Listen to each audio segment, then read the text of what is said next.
व्यवस्था संबंध, तो संबंधों में जीना उसको न्याय कह रहे हैं ना। यदि हमारे अंदर संबंध का स्वीकृति है मानव के साथ और नैसर्गिकता के साथ, व्यवस्था के साथ, तो हम संबंध में जी रहे है ना। यदि संबंध का स्वीकृति नहीं है तो न्याय नहीं है ना। तो न्याय की परिभाषा है संबंध, संबंधों को पहचानना, मूल्यों को पहचानना, मूल्यांकन करना, वह तृप्ति पाना, है ना। तो पहले संबंध को पहचानना। तो संबंध क्या है? तो हम लोग सोचते हैं कि जो हमारे कुल परिवार में वही संबंध है, ऐसा यदि हम परिवार की सीमा में सोचते हैं। फिर हम कहते हैं समाज में कुछ संबंध हैं जिनको हमने गुरु मान लिया, जो हमारे मित्र हैं उनके साथ संबंध है। लेकिन जब हम अस्तित्व से अस्तित्व विधि से सोचते हैं तो सभी के साथ संबंध है, सभी के साथ संबंध है। फिर संबंध को पहचानना क्यों लिखा है? क्योंकि हम जिनके साथ संबंध पहचानते हैं उन्हीं के साथ निर्वाह कर पाते हैं ना। जिनके साथ संबंध नहीं पहचाना होता, निर्वाह नहीं रहती, स्वीकृति रहती, स्वीकृति रहती है कि सब, जैसे बाबा जी ने लिखा है कि पूरी मानव जाति के साथ मित्र संबंध है ही, है ना। हमारा कोई मित्र हो या ना हो, है ना, क्योंकि हम पूरी मानव जाति के अर्थ में विचार करते हैं। मानव जाति पूरी अखंड समाज सार्वभौम व्यवस्था के अर्थ में विचार कर रहे हैं, यानी पूरी मानव जाति। तो संबंध है इसलिए निर्वाह कर रहे हैं, वैचारिक रूप से, व्यवहारिक रूप से, व्यवस्थागत रूप से, है ना। तो निर्वाह कर रहे हैं, तो अभी कितना कर पा रहे हैं? कम से कम इस विचार को ले जा रहे हैं मानव जाति, है ना। जो जातिवादी, धर्मवादी, क्षेत्रवादी, भाषावादी, नस्ल रंगवादी जो विचार है, इससे ऊपर उठ के मानवतावादी विचार को हम व्यक्त करके उसको मानव जाति में ले जा रहे हैं। यानी संबंध का स्वीकृति तभी कर रहे हैं ना। इसी को कह रहे हैं कि मानवीयता का पोषण, विचार से पोषण, व्यवहार से भी पोषण है। हम जिन लोगों के साथ जागृति के अर्थ में काम कर रहे हैं, है ना, उनको हमने धर्म, जाति, संप्रदाय, मत, पंथ के आधार पर नहीं पहचाना है ना। सह अस्तित्व में, जागृति के अर्थ में, जो जिज्ञासा के अर्थ में उनको पहचाना, तो उनको हम समझा रहे हैं, उनके साथ निर्वाह कर रहे हैं, उनके कार्यक्रमों में सहभागी बनते हैं, यानी हम न्याय में सहभागी बनते हैं ना। जो इसमें लगे हैं, जो इसमें नहीं लगे हैं, हम उनके साथ सहभागी बन रहे हैं। अभी मजबूरी है, हमारे पास और विकल्प नहीं है। अपना जीविकोपार्जन तक उनके साथ व्यवहार है, बस। उनके साथ न्याय व्याय का कोई संबंध नहीं, दाल रोटी का संबंध है, इतना ही है। जैसे हम कहीं नौकरी कर रहे हैं, नौकरी कर रहे हैं तो हम उनके साथ संबंध निर्वाह कर रहे हैं, बिल्कुल नहीं है। हम कुछ काम करते हैं, उसके बदले में पैसा मिलता है, उससे हम अपना परिवार का दाल रोटी का खर्चा चलाते हैं, बस। वो कोई संबंध का स्वीकृति नहीं, वहाँ निर्वाह होता ही नहीं है ना। ना वो आपको संबंध के रूप में स्वीकारते हैं, तो आप एम्प्लॉय के रूप में स्वीकारते हैं। आप उनका काम करके दो, वो आपको पैसा दे दो। निर्वाह 3 प्रकार से होता है। एक होता है विश्वास का निर्वाह, दूसरा होता है सेवा का, तीसरा वस्तु से निर्वाह होता है। जैसे मीनिंग क्या हो? गुजराती में तो मुझे पता नहीं, इंग्लिश में एक सेवा का निर्वाह, सेवा आप बताओ भाई साहब, जगदीश वस्तु भाई। द्वारा, वस्तु की ये पूछ रहे हैं निर्वाह करने को गुजराती में कैसे समझे? निर्वाह, નિભાના, આપણે નિભાવી છે ને એ રીતે નિભાવ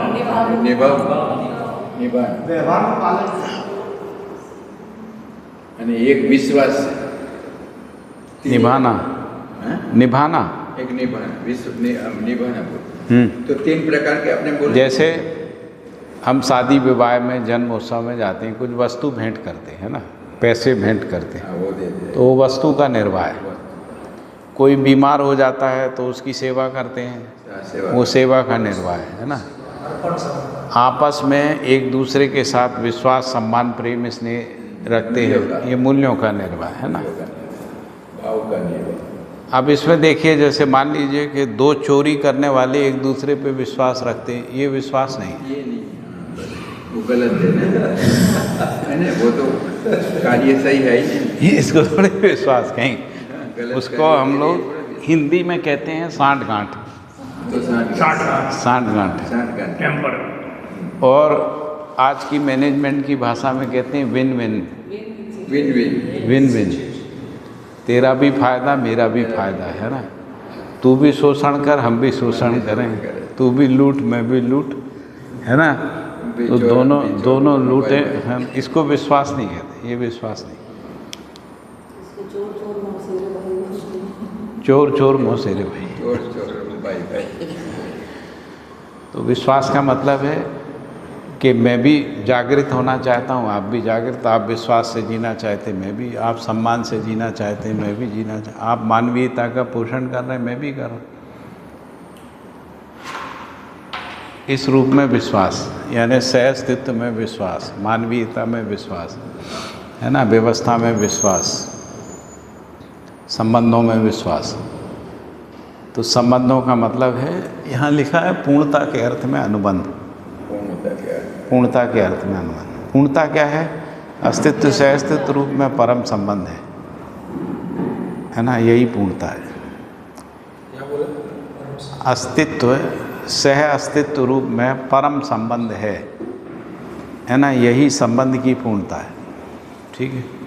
इसी पूर्णता को यदि हम मानव में देखते हैं तो अखंड समाज पूर्णता है, यानी पूरी मानव जाति संबंध में है और मानव का प्रकृति के साथ संबंध है। इसी को सह अस्तित्व के रूप में परम संबंध कह रहे हैं। इस रूप में हम यदि किसी को स्वीकारते हैं वही संबंध है, बाकी संबंध नहीं। जैसे हम शरीर संबंध को पहचानते हैं, ये हमारे पिता, ये हमारी बहन, ये हमारी भाभी भैया, है ना, ये बेटा बेटी नाती, ये शरीर संबंध है। शरीर संबंध, शरीर संबंध शरीर के पोषण के अर्थ में रहते हैं, है ना।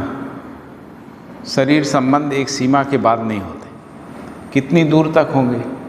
10-15 लोगों तक, बस, इससे ज़्यादा नहीं हो। शरीर संबंध कहाँ तक होगा? तो सीमित होगा। जीवित लोगों में देखें तो, मर गए तो लंबा हो सकता। जीवित लोगों में देखें तो दादा दादी, माता पिता, उनके भाई बहन, उनके पुत्र पुत्री या पुत्र पुत्रियों के पुत्र पुत्री, है ना, ज़्यादा से ज़्यादा 20-22 तक। दादा के भी भाई भाई होंगे तो 30-40 तक, इससे ज़्यादा नहीं जाएगा संबंध, है ना।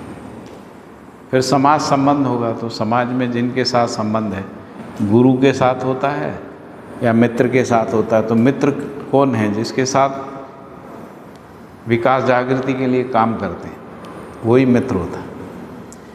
यदि जागृति के अर्थ में कोई नहीं, वो मित्र नहीं है। वो कैसे मित्र है? जो जागृति में सहायक है या वो जागृति का काम कर रहा है, हमको मित्र नहीं भी मानता है तो भी हम मित्र मानते हैं उसको, क्योंकि जो हम करना चाहते हैं वही काम कर रहा है, इसलिए हम उससे संबंध को मानते हैं। जैसे विद्या परिवार में बहुत सारे लोग काम कर रहे हैं ना, हम उन सबको मित्र मानते हैं। क्यों मानते हैं? क्योंकि हम जो हम कर रहे हैं वही वो कर रहे हैं, है ना। वो हमको मानते नहीं मानते ये कोई समस्या नहीं हमारे लिए, है ना। मानते हैं तो ठीक है, नहीं मानते तो भी कोई दिक्कत नहीं, है ना। अभी तक ऐसा हुआ नहीं कि नहीं मानते हैं, है ना। अभी तक जिनके भी पास जाते हैं वो संबंध को पहचानते हैं। ऐसा जहाँ तक हमको जो सुना है, पढ़ा है, देखा है ना। तो ऐसे किसी भी परिवार में जाते हैं वो संबंध पूर्वक ही प्रस्तुत होते हैं ना। और हमारी उनसे बात जो है इसी पे होती है। हम उन परिवारों में बात क्या करेंगे? यही बात करेंगे। यानी जागृति में हम एक दूसरे के पूरक हैं, सहायक हैं, तभी मित्र हैं, नहीं तो मित्र नहीं, है ना। तो इस प्रकार से मित्र संबंध पूर्णता के अर्थ में अखंड समाज है, उसी को मानव संबंध में पूर्णता कह रहे हैं ना। और नैसर्गिक संबंध में पूर्णता है जब सार्वभौम व्यवस्था तक संबंध को पहचानते हैं। इसीलिए नैसर्गिक संबंध जो है जीवावस्था, प्राणावस्था, पदार्थावस्था के साथ है ना, नैसर्गिक संबंध। तो नैसर्गिक संबंध के रूप में सार्वभौम व्यवस्था है, मानव संबंध के रूप में अखंड समाज है। और व्यवस्था संबंध में 10 सोपानी है, परिवार मूलक समाज व्यवस्था। जीवावस्था की नैसर्गिक समझेंगे। जैसे हवा, पानी, नदी, पहाड़ के साथ संबंध है, पेड़ पौधों के साथ संबंध है ना, और जीव जानवरों से भी संबंध है। जैसे मानव शरीर का सभी क्रियाकलाप जो है वो बैक्टीरिया से होता है। बैक्टीरिया जीव है, सूक्ष्म जीव है ना, यदि वो नहीं हो तो शरीर नहीं है, इसका मतलब उसके साथ संबंध है।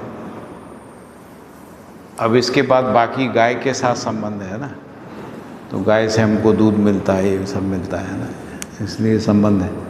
तो 2 उदाहरण दिए, इन 2 उदाहरण के बाद ये पता लगता है सभी जीवों के साथ संबंध, क्योंकि सभी हमारे पोषण के अर्थ में हैं। हमारा पोषण नहीं करते हैं तो धरती का पोषण करते हैं, तो धरती का पोषण करते हैं तो हमारे पोषण के लिए आहार मिलता है ना, तो इसलिए वो हमारे पूरक हैं, इसलिए संबंध है हमारा। तो हमारा दायित्व है कि उनके साथ संबंध निर्वाह करें। संबंध निर्वाह करने का इतना ही मतलब है कि हम जो वो काम कर रहे हैं उसमें हम हस्तक्षेप और बाधा पैदा ना करें, है ना, हस्तक्षेप ना करें, बाधा ना पैदा करें, क्योंकि उससे जो है हमारे लिए ही समस्या आती है। उनको क्या फ़र्क पड़ता है, जैसे है ना, नदी को क्या फ़र्क पड़ता है कि वो गंदी है, तो उससे नदी को क्या, तो नदी में कोई वो फीलिंग वाली चीज़ थोड़ी होती है, वो तो मानव में ही होती है, गंदा है साफ है, ये तो उसी से पता लगता। तो इसलिए नैसर्गिकता के साथ संबंध भी जरूरी है। यदि नैसर्गिकता के साथ संबंध निर्वाह नहीं करते हैं तो भी न्याय नहीं है ना। मानव में 7 संबंध है, मानव में 7 संबंध हैं। माता पिता पुत्र पुत्री संबंध, पति पत्नी संबंध, भाई बहन संबंध, मित्र मित्र साथी सहयोगी, गुरु शिष्य और व्यवस्था संबंध, है ना। नैसर्गिक संबंध भी उसी में शामिल है। तो इस प्रकार से 7 संबंध जो है वो मानव में है, और व्यवस्था के साथ संबंध है।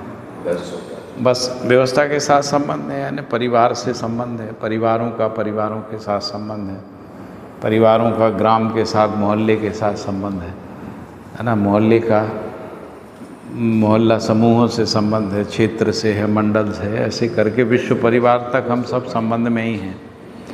लेकिन ये व्यवस्था कब होती है, जब ये एक एक इकाई बन जाते हैं। अभी इकाई नहीं है, अभी क्या है, तो आप देखेंगे परिवार है और फिर सीधा राष्ट्र है, समाज जैसी कोई चीज़ नहीं, समुदाय है ना।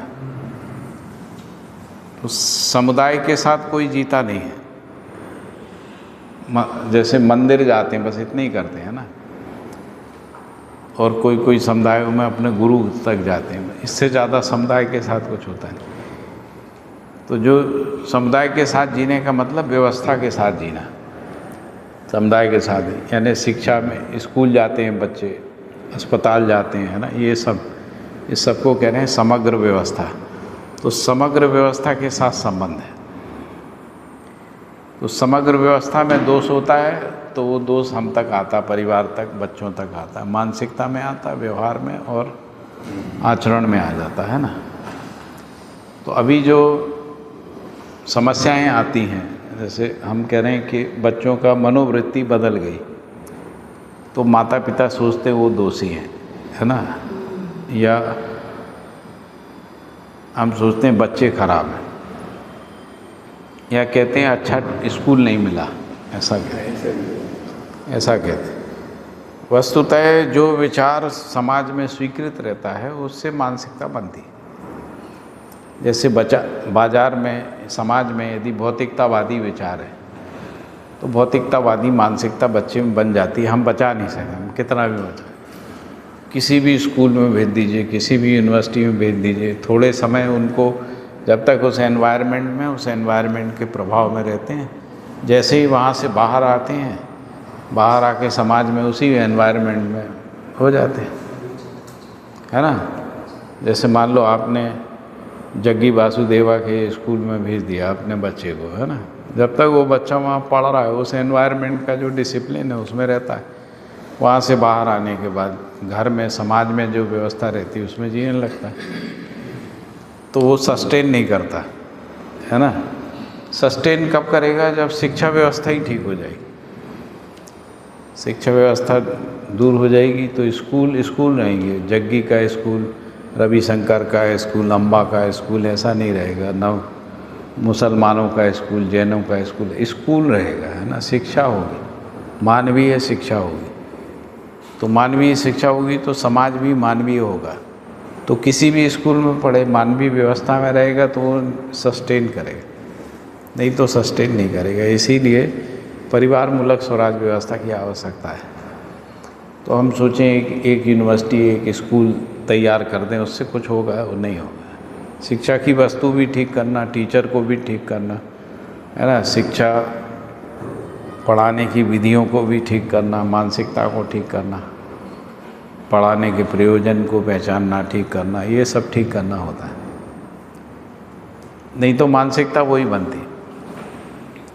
जैसे आप अपने बच्चे को ऐसे स्कूल में पढ़ाते हैं जहाँ 5 स्टार कल्चर है ना, तो कहेंगे कितना बढ़िया है, साफ़ सफाई, नीट एंड क्लीन, चमकता रहता है फ्लोर, टीचर भी कितनी खूबसूरत टीचर रहती हैं, गाड़ी भी आ जाती है, बस भी जो है उनका AC बस आती है।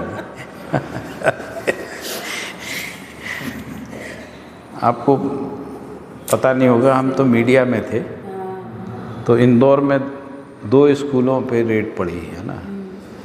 तो वो लोग क्या करते थे, खूबसूरत लड़कियों को ही टीचर के रूप में सिलेक्ट करते थे, बाद में उसका व्यापार चलता था, देह व्यापार, है ना। तो है ये पापा जो फेयर एंड लवली क्रीम का ऐड करते थे ना, अगर आप लोगों को याद हो वो ऐड, मैंने देखी थी। तो लड़की पहले सांवली रहती जाती है तो रिजेक्ट हो जाती है, फिर फेयर एंड लवली 4 हफ्तों में दे गहरा निखार, और गहरा निखार लेने के बाद सिलेक्ट हो जाती है ना। तो आप लोगों को याद होगा वो ऐड, शायद अभी भी वैसे ही आता होगा। हम एक यूनिवर्सिटी में नौकरी करते थे, तो वहाँ पर एक डायरेक्टर था। तो हम जब भी जाते थे 2 मिनट से ज़्यादा बात नहीं करता। लड़कियाँ बैठी रहती थी, टीचर तो पता लगा 2-2, 3-3 घंटे बिज़ी रहते थे। प्यून भी कह देता था, साहब अभी बिज़ी हैं, फ्री हो जाएं तब आप मिल सकते हैं। तो हम कहते थे पर्ची तो भेज दो। तो पता लगा 1 घंटे बाद नंबर आया अपना, 1 घंटे बाद आया और 2 मिनट में निपटा दिया। फिर वो लड़कियों के साथ गप्पें चल रही हैं, चाय पी रहे हैं। टीचरों को भी मज़ा आता है कि डायरेक्टर साहब तो हमारे चंगुल में हैं, ऐसा रहता। तो ये सब मतलब एक प्रकार से मानसिकता है ना। ये मानसिकता काम करती है स्कूलों में, कॉलेज में, ऑफिसों में भी रहता है, ये सब रहता है। क्योंकि समाज ही ठीक नहीं है ना, समाज में मानसिकता ठीक नहीं। अभी देखते हैं ना कि स्कूल में टीचर पेरेंट्स मीटिंग होती है, सारे पेरेंट्स सज धज के आते हैं, बढ़िया खूबसूरत बन के आते हैं, और बच्चे उनसे ज़्यादा, अपनी माँ से ज़्यादा खूबसूरत होने चाहिए। उनको भी बढ़िया बढ़िया ड्रेस बना के आते। किसके लिए आते भैया? आप शिक्षा के लिए आए हो कि ये सब दिखाने के लिए आए? आपके बाल कैसे हैं, कपड़े कैसे हैं, कौन सी गाड़ी में आए, आपका जो मीटिंग का कक्ष कैसा है, AC है कि नहीं, ये क्या इसके लिए आते हैं क्या आप? तो ये सब मानसिकता बनती है ना। इसी को कह रहे हैं विलासिता, जिसको अपन विलासिता कहते हैं। तो ये जिसको हम अच्छा स्कूल मानते हैं, एक्चुअली वो अच्छे स्कूल होते ही नहीं, विलासी होते हैं। वहाँ ये सब करप्ट प्रैक्टिसेस रहती हैं, हम इसको अच्छा मानते हैं। समाज में सफल आदमी किसको मानते हैं? जो ज़्यादा भोग करता है, जिसमें भोग प्रवृत्ति ज़्यादा, वो अपने को भी सफल माने रहता, समाज भी उनको सफल माने। हम नहीं भोग पा रहे, ये भोग लिए, हमसे सफल है, हमसे सुखी है, ऐसे ही तो माने रहते। तो हम अगर समीक्षा ठीक से नहीं करेंगे तो हमको पता ही नहीं होगा हम क्या कर रहे हैं, हम कहाँ जा रहे हैं। तो समीक्षा ठीक करने की ज़रूरत है, कड़ाई के साथ समीक्षा करना, बिना कोई लाग लपेट संकोच के व्यवस्था को। हम बात ही नहीं करेंगे तो पता ही नहीं चलेगा। तो बात भी करना सीखना पड़ेगा हमको, सटीकता के साथ बात करना। ठीक है। तो स्कूल, अच्छा स्कूल का मतलब क्या है? जहाँ मानवीय शिक्षा हो। और अगर मानवीय शिक्षा नहीं होती, वो सारे मानसिकता खराब करते हैं, व्यवहार खराब करते हैं, संबंधों को तोड़ते हैं। अमानवीयता का पोषण करते हैं, चाहे वो 5 स्टार होटल 5 स्टार स्कूल हो, चाहे वो सरकारी स्कूल हो, है ना, चाहे वो ट्राइबल स्कूल हो, चाहे सिंगल एकल विद्यालय हो यानी एक टीचर वाले विद्यालय हो। मूल बात है कि मानसिकता किसका पोषण। जी मैं भी सोच रही थी, आपने एक लाइन बोली ना, समग्र व्यवस्था में अगर दोष होता है तो बच्चों की मानसिकता में आ जाता है। हाँ। ये बहुत बढ़िया बात है, क्योंकि हम अब ऐसे सोचने के अभ्यासी नहीं है। हाँ। तो हमने प्रवृत्तियों को या मानसिकता को व्यक्तिवादी माना, पूर्व जन्म से कुछ लेके आए हैं ये माना, जबकि न्याय धर्म सत्य का याचक हर बालक है, ये देखने से चूक गए। और इसीलिए क्या होता है कि माता पिता बच्चों को पीटते रहते हैं। हाँ। क्योंकि बच्चों को दोषी मान लेते हैं, या फिर टीचर पे गुस्सा निकालते हैं स्कूल पे। हाँ। है ना, स्कूल वाला जो है वो सरकार को कहता है सरकार ने ऐसा कर दिया, तो सरकार को गालियाँ बकते रहते हैं। तो ये शिकायतों का क्रम बना रहता है एक दूसरे से, है ना। तो ये जो हम ये समझते ही नहीं है कि ये मानसिकता जो है कहाँ से आ रही, उसका स्रोत क्या है। स्रोत क्या है? उस स्रोत को ठीक करने से मानसिकता ठीक होती है, मारने पीटने से नहीं होती। तो ये जो मोबाइल छीनने से भी नहीं होगी। आप मोबाइल छीन लीजिए, हाँ बिल्कुल, तो भी समाज में बातचीत तो होगी ना, व्यापार तो करेगा, धंधा तो करेगा, ऑफिस में तो जाएगा, तो वहाँ तो मानसिकता होगी। चलो मोबाइल मान लो उसने प्रतिज्ञा कर ली मैं मोबाइल छूँगा भी नहीं, तो क्या उससे विचार ख़त्म होगा जो मोबाइल में व्यक्त हो रहा है? नहीं होता है। हाँ, अभी जागरूकता के लिए काम करें। हाँ, अपनी समझ बढ़ाएं, अपने बच्चों की बढ़ाएं, अपने परिवार की बढ़ाएं, मित्रों की बढ़ाएं, साथी सहयोगियों की बढ़ाएं, सब। पर अभी तो स्कूल में उनके साथ समीक्षा भी करें। समीक्षा तो हो गई है कि कितनी बड़ी स्कूल होगी, पर मानव का अध्ययन नहीं हुआ है तो कुछ नहीं होने वाला। वो भी समीक्षा हो गई है, पर अभी तो वो शिक्षा में भेजना ही है, तो वहाँ का वातावरण एक अलग है, घर का वातावरण अलग है, दोनों में संघर्ष थोड़ा बच्चों में रहता है। तो उसको कैसे वो करे, वो थोड़ा जब बच्चे समझने लायक हो जाते हैं तो समीक्षा करना, ऐसा बाबा जी ने बोला। इतिहास का, व्यवस्थाओं का, समाज का समीक्षा करना। समीक्षा नहीं करेंगे तो नहीं होगा। हम सोचें केवल माता पिता बच्चों को परिचय कराएंगे, समाज में क्या गड़बड़ी है, इतिहास में क्या गड़बड़ हुआ है ना, मानव जाति में क्या गड़बड़ी है, युद्ध क्यों हो रहे हैं, है ना, ये बाज़ार में ये भोग प्रवृत्तियाँ क्यों हैं, इसको समझाना। एक आयु तक नहीं समझेंगे तो वहाँ तक तो उनको प्रसन्न रखना है, तो उनमें झूठ बोलने की आदत ना आए, अनुशासनहीनता ना आए, इसके लिए प्रयास करना। लेकिन एक आयु के बाद उनको बताना, इसलिए बाबा जी ने 8वीं के बाद लिखा है समीक्षा करना। अभी मेरा बेटा है तो वो 7वीं कक्षा में है। हाँ, तो उसको तो अभी आप उनके साथ जैसे जो उनके सब्जेक्ट हैं उस पर बातचीत करेंगे। हाँ, वो तो है। तो आप मानवीय पक्ष को रख सकते हैं उसके साथ। उसने कुछ पढ़ा, जैसे वो इतिहास पढ़ा, तो हम लोग बता सकते हैं कि ये कैसा इतिहास है, जो हिंसा और युद्ध का इतिहास है, इसमें मानवीयता का इतिहास कहाँ है ना। तो ऐसे ध्यानाकर्षण कराना, है ना। जैसे हम लोग भी अभी सेमिनार में ध्यानाकर्षण ही करा पाते हैं ना, उससे बहुत असर नहीं पड़ता है, लेकिन ध्यान जाता है। जब वो लिखता है तो मैं एक आपके ये इसरो है ना अपना अहमदाबाद में, तो हमारा एक लेक्चर हुआ, तो हमने वहाँ पे अस्तित्व में व्यवस्था को पूरा एक्सप्लेन किया 3 घंटे तक। जिन्होंने ऑर्गेनाइज़ किया था उनका नाम प्रोफेसर नरेंद्र भंडारी नाम था, है ना।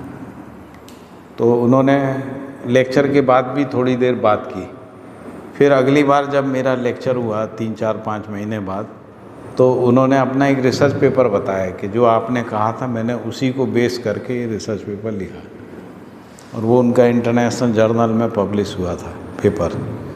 तो हम ऐसा ना माने कि हम उसने बताया नहीं तो विचार पहुंचता नहीं, विचार पहुंचता ही है, तर्क पहुंचता है, उसकी अपनी एक जर्नी है, यात्रा है। हम कहेंगे 3 घंटे में क्या होता है, 3 घंटे में भी जिसको लेना होता वो ले ही लेता है, सही है ना। वो सही। जिसको 30 घंटे में नहीं लेना, 30 साल में नहीं लेना, उसके लिए अपन क्या कर सकते हैं। तो इसलिए तो पल पल लेता है। जागृत व्यक्ति जो है ना, उनके साथ श्रम लगाता है, जो समझने के लिए जिज्ञासु, क्योंकि उसके समय का उपयोग कैसे होगा, सदुपयोग। जागृत व्यक्ति यदि जो है उल्टे घड़े पे पानी डालेगा तो कुछ फायदा नहीं है ना। तो जिसमें जिज्ञासा है उसी में डालेगा, जागृति प्रभावित नहीं होगी। तभी वो मूल्यांकन कर पाएगा उसके समय का सदुपयोग हुआ, है ना। नहीं तो उसका समय भी वेस्टेज है ना। जैसे कोई कहे कि बाबा जी अपने ड्राइवर को क्यों नहीं समझाते, आपको क्यों समझाते हैं, इसका मतलब वो भेद करते हैं, है ना, ड्राइवर में और आप में। ऐसा नहीं है, ड्राइवर समझने को बैठ जाए तो उसको समझाएंगे, लेकिन उसको समझना ही नहीं, उसको तो अपना काम करके जाना है ना।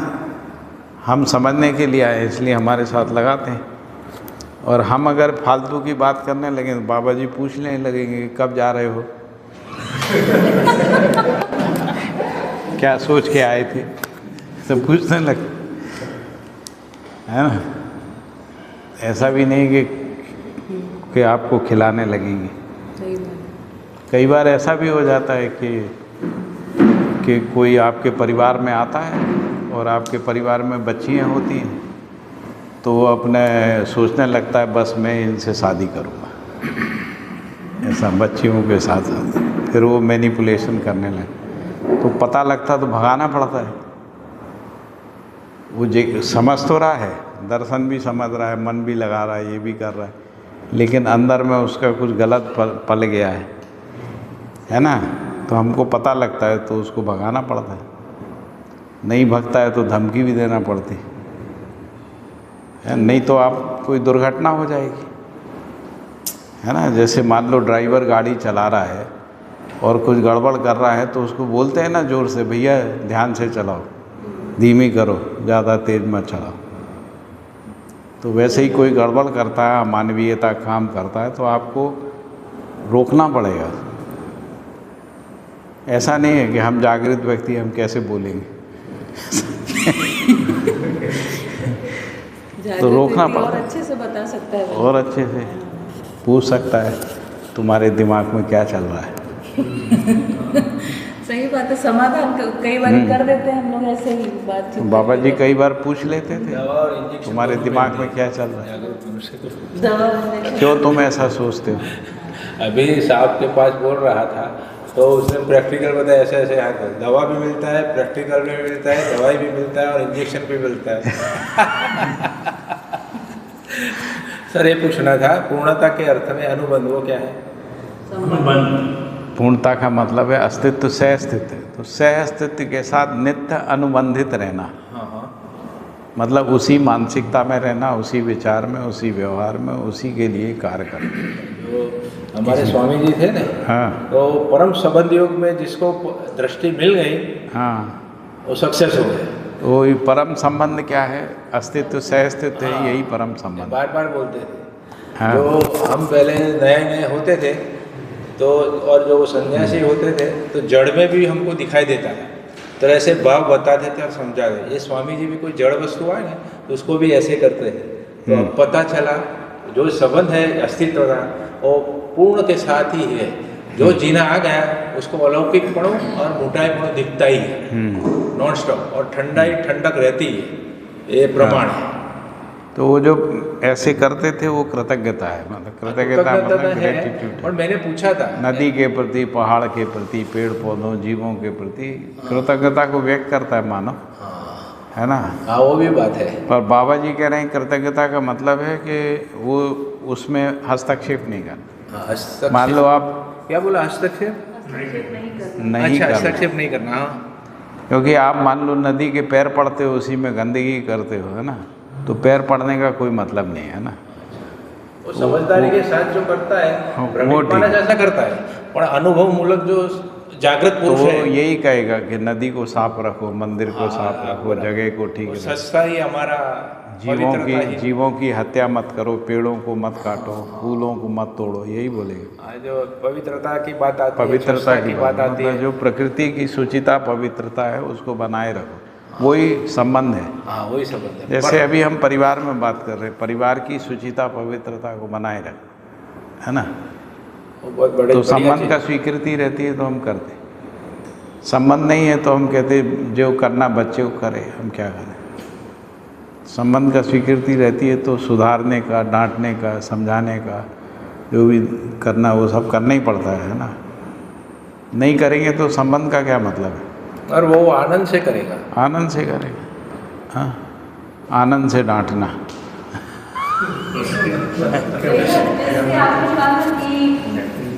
दिल से पूरी मानव जाति के साथ संबंध है। एक्चुअली ये बात तो बिल्कुल समझ आती है कि सह अस्तित्व है, हम पूरी मानव जाति जुड़े हुए हैं। तो मानव जाति से संबंध, इसका क्या मतलब, यही पूछना है। हाँ मतलब लेकिन है ना, मैं अपने में इसको क्लियरली देख पाती हूँ कि अपने में नहीं, अपने को सह अस्तित्व में। हाँ मतलब अपने को सह अस्तित्व में देख पाती हूँ।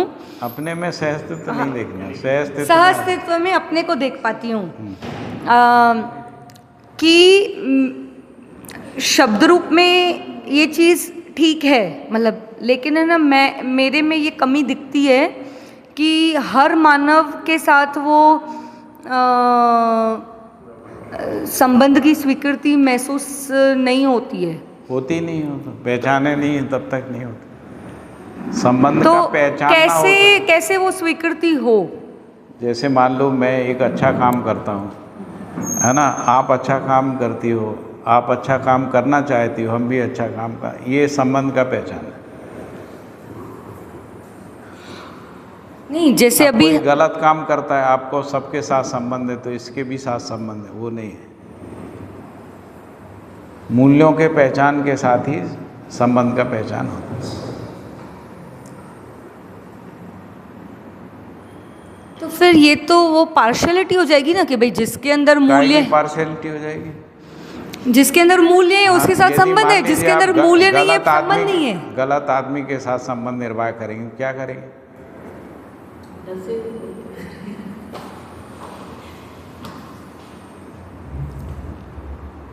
नहीं मतलब उसके साथ हम उसको जो जिसके अंदर वैल्यूज नहीं है तो उसको सही रास्ता दिखाएंगे ना।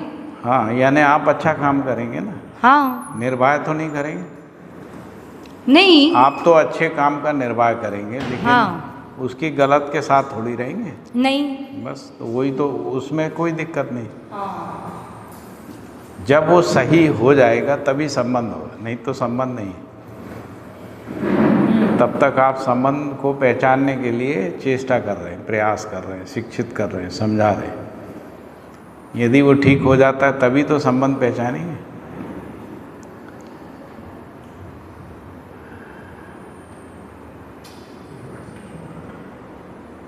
क्या हो गया।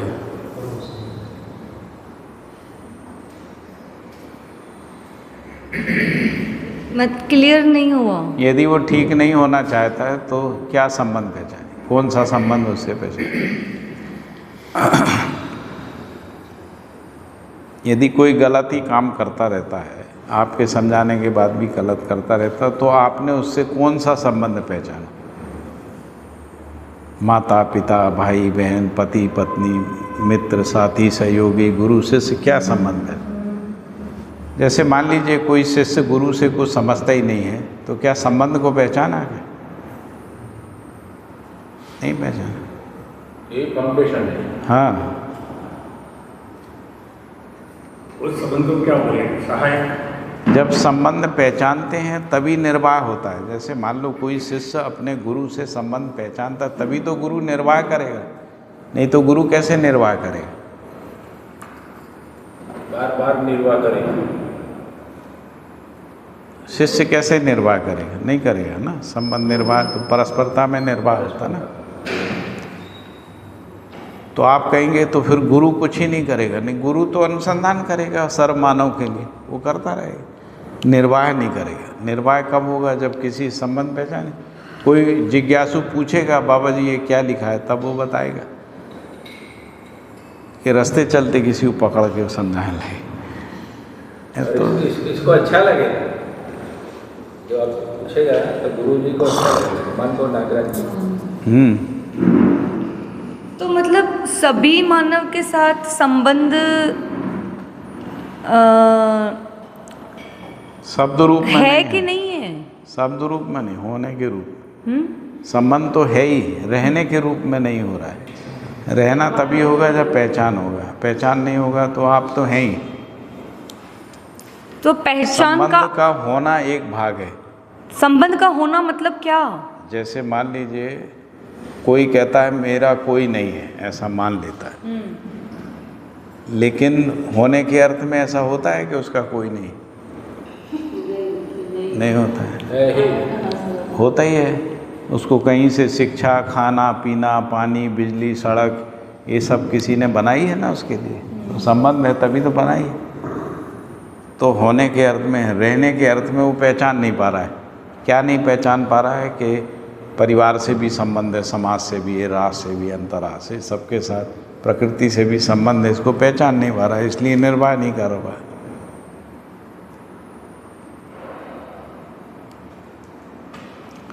ठीक है, कोई दिक्कत है? तो संबंध का पहचान होगा तो निर्वाह होता है।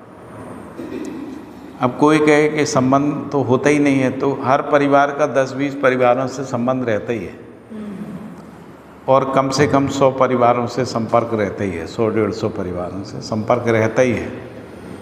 तो यही आपके काम करने का क्षेत्र है जहाँ संबंध का आंशिक रूप में स्वीकृति है ना, यानी संबंध का भास है। ठीक है, तो संबंध का भास है तो उसको आभास प्रतीति की ओर ले जाना है, ये कार्यक्रम है। ठीक, तो संबंध का पहचान का आधार ज्ञान ही होगा ना? हाँ, उसके बिना तो संबंध नहीं है ना। जैसे पिता ने बच्चे को जन्म दे दिया तो पिता हो गया, ऐसा नहीं। यदि वो पिता का आचरण करता है तभी वो पिता है, नहीं तो वो पिता नहीं है। मान लो उसने अपनी संतान को पैदा किया और संतान से नौकरों जैसा काम कराता, तो कहाँ पिता का संबंध?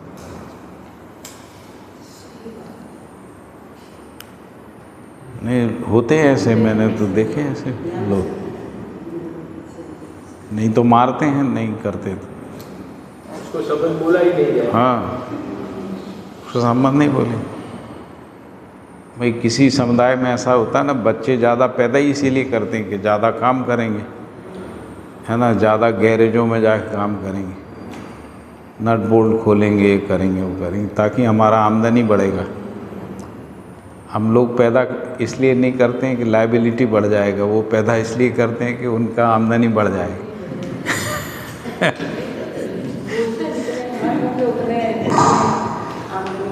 हाँ, तो दोनों जगह संबंध का पहचान नहीं है। संबंध का पहचान का मतलब क्या है? यदि अस्तित्व सह अस्तित्व है, सह अस्तित्व में सब संबंध में ऐसा पहचानते तो संबंध का पहचान है, नहीं तो संबंध का पहचान नहीं है। और यही मूल संबंध है। हाँ, वंशानुसंगीय परिवार का एक सीमा है, यदि वहाँ तक पहचाना है तो आप सीमा में संबंध को पहचाना है। सीमा में संबंध होता नहीं, संबंध पूर्णता में होता है ना। जैसे एक माँ सबके लिए माँ होगी, अपने बच्चों की माँ होगी, सबकी होगी तभी माँ होगी, नहीं तो माँ नहीं है।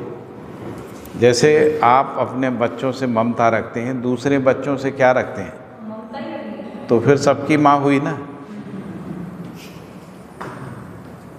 है ना। तो भाव तो सबके साथ ही होता है, नहीं तो होता नहीं। जैसे मैं कहूँ कि मैं अपने बच्चों को स्नेह करती हूँ, दूसरों के बच्चों को स्नेह नहीं करते, तो स्नेह करती हूँ ये सिद्ध होगा? समाज में तो ज़्यादातर ऐसा है। मान लो आप अपने बच्चों से रखती हो, मेरे बच्चे आपके घर आ गए तो उनको आप स्नेह नहीं रखेंगे, तो इसका मतलब स्नेह निरंतर रहता है, तभी स्नेह है। और यदि आपके मन में ये आता है ये मेरे बच्चे थोड़ी हैं, तो फिर संबंध का स्वीकृति नहीं है, यानी स्नेह है ही नहीं। फिर आप जांचोगे तो आपके अपने बच्चों से भी स्नेह नहीं है, यही पता लगेगा। भैया जैसे अभी मैं कुछ समय बाहर थी जैसे आप अपने बच्चों के प्रति वात्सल्य है तो आप अपने बच्चों के लिए कुछ करते हैं, है ना? तो मोहल्ले के बच्चों के लिए आप कुछ नहीं करेंगे क्या? क्योंकि मोहल्ले के बच्चों को अपना बच्चा नहीं मानते तो आप उनके लिए नहीं करेंगे, यानी वात्सल्य का भाव आप में है ही नहीं। वात्सल्य का भाव होगा तो दूसरे बच्चों के साथ भी करेंगे और समाज में भी वात्सल्य भाव के लिए काम करेंगे। यानी शिक्षा भी मानवता के पोषण करती है, संरक्षण करती है, उस अर्थ में शिक्षा में भागीदारी करेंगे। व्यवस्था में भी भागीदारी इसलिए करेंगे कि व्यवस्था जो है वात्सल्य भाव के साथ है, यानी संरक्षण के साथ है, तब आप भागीदारी कर पाएंगे, नहीं तो भागीदारी समझ में ही नहीं आएगी।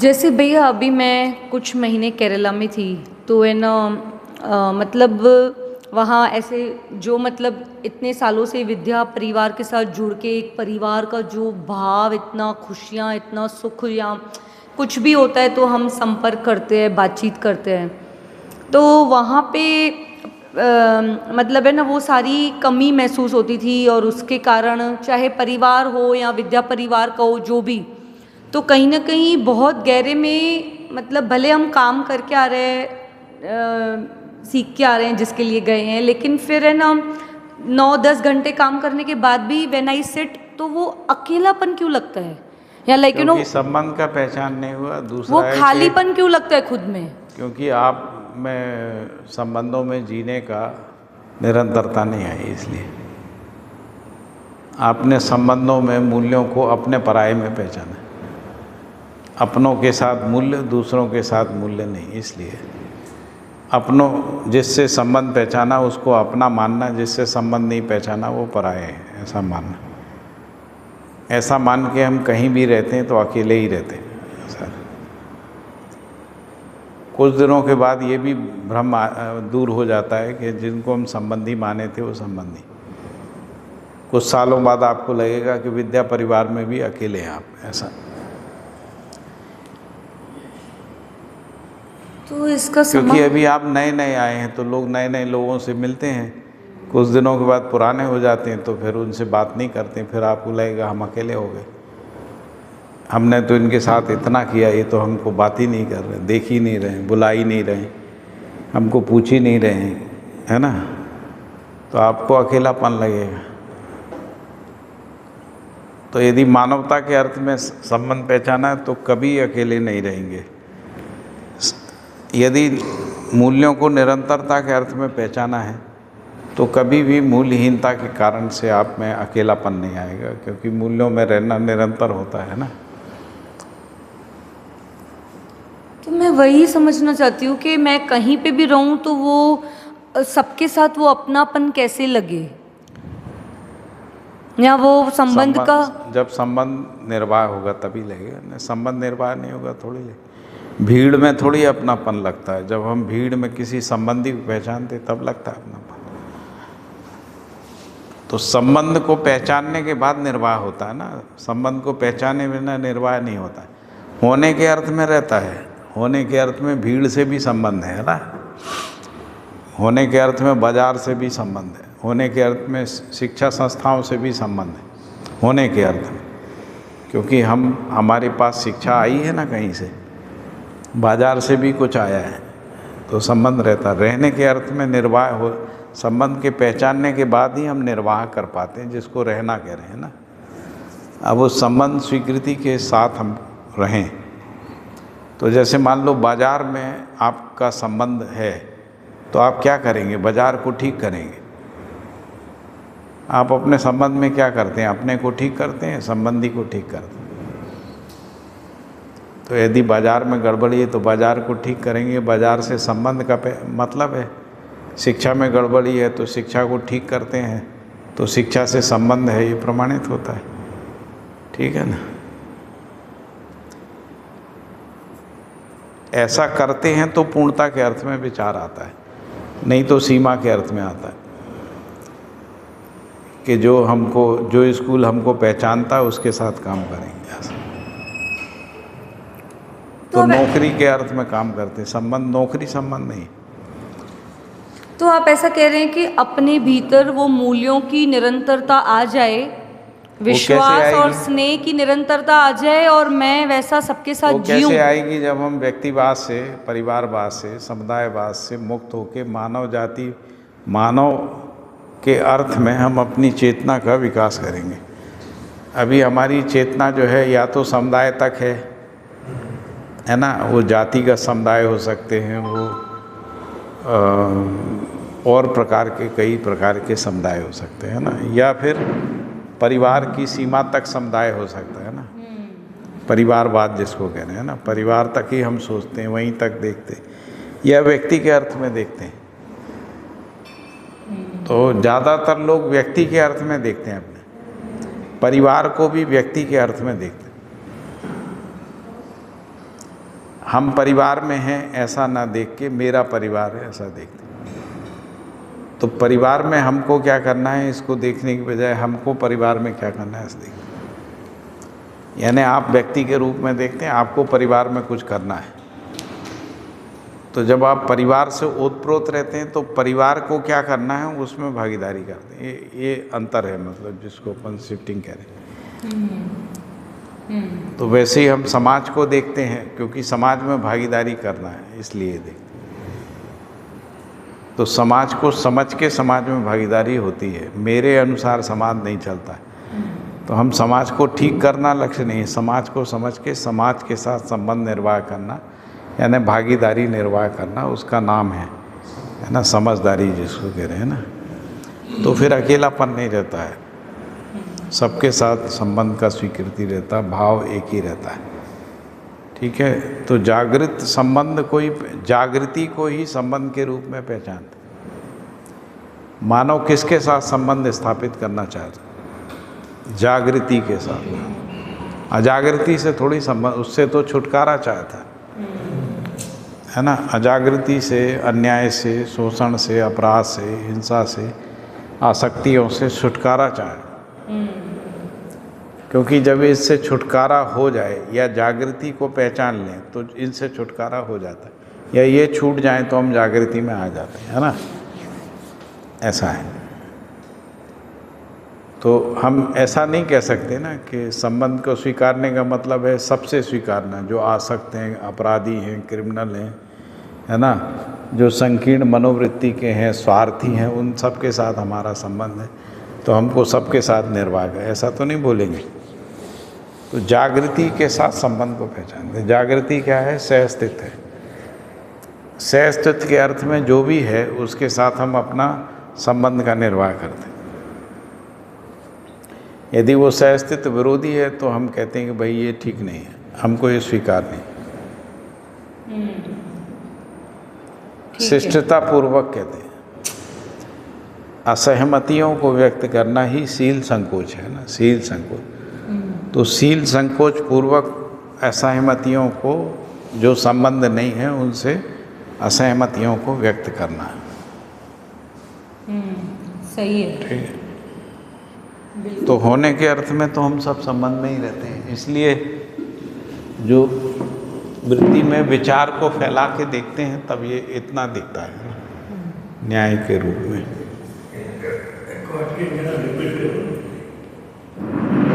जी,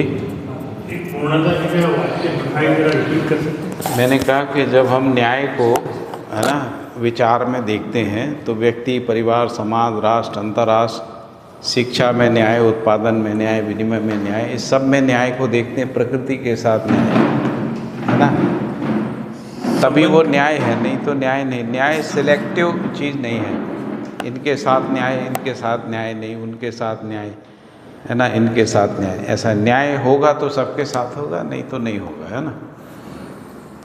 संबंध का मीनिंग जो पूर्णता के अर्थ में लिखा, अनुबंध। हाँ, अस्तित्व के साथ सह-अस्तित्व। पूरा वाक्य जरा बोलिए। अस्तित्व सहअस्तित्व है, वही परम संबंध है, यानी नित्य अनुबंध है प्रकृति और व्यापक वस्तु।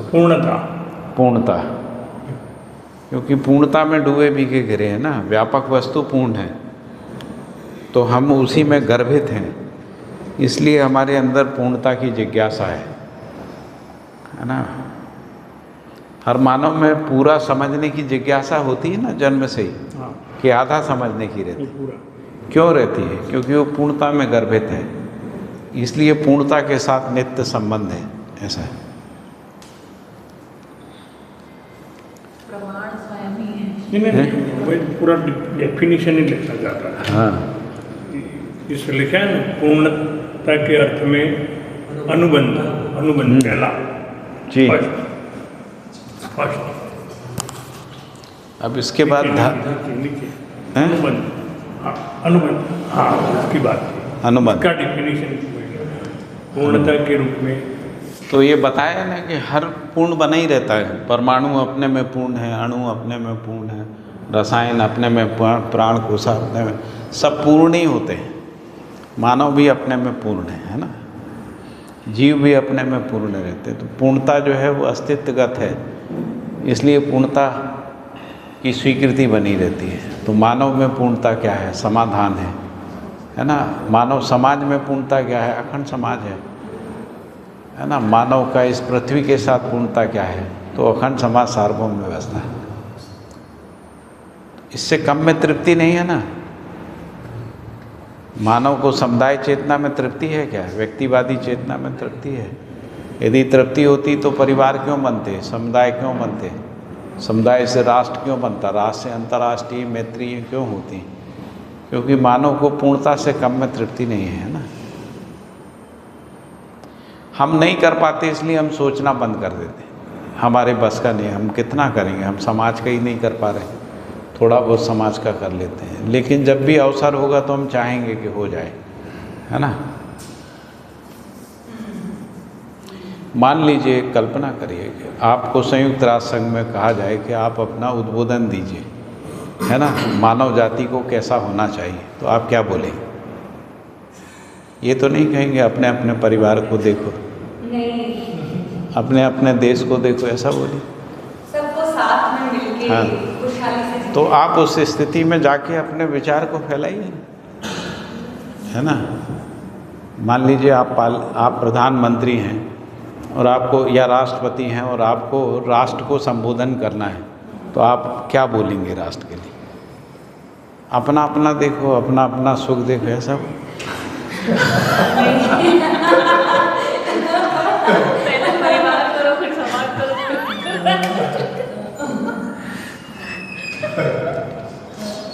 है ना। सबकी चाहना तो वही है, अपने समाज सार्वभौम व्यवस्था। हाँ, इसी पूर्णता में रहते ही मानव। तो अपनी चाहना को हम कैसे देखेंगे? तो पहले कल्पनाशीलता को ले जाओ कि आप यूनाइटेड नेशन के जनरल सेक्रेटरी हैं, सभी राष्ट्र अपना उद्बोधन दे चुके हैं, अब आप क्या बोलेंगे? ऐसा सोचिए। तो आप यही कहेंगे सब में युद्ध नहीं होना चाहिए, मैत्री होना चाहिए, पर्यावरण की रक्षा करना चाहिए, यही तो बोलेंगे। 800 करोड़ मेरे साथ है, सब साथ में है, क्योंकि मानव जाति एक है ना।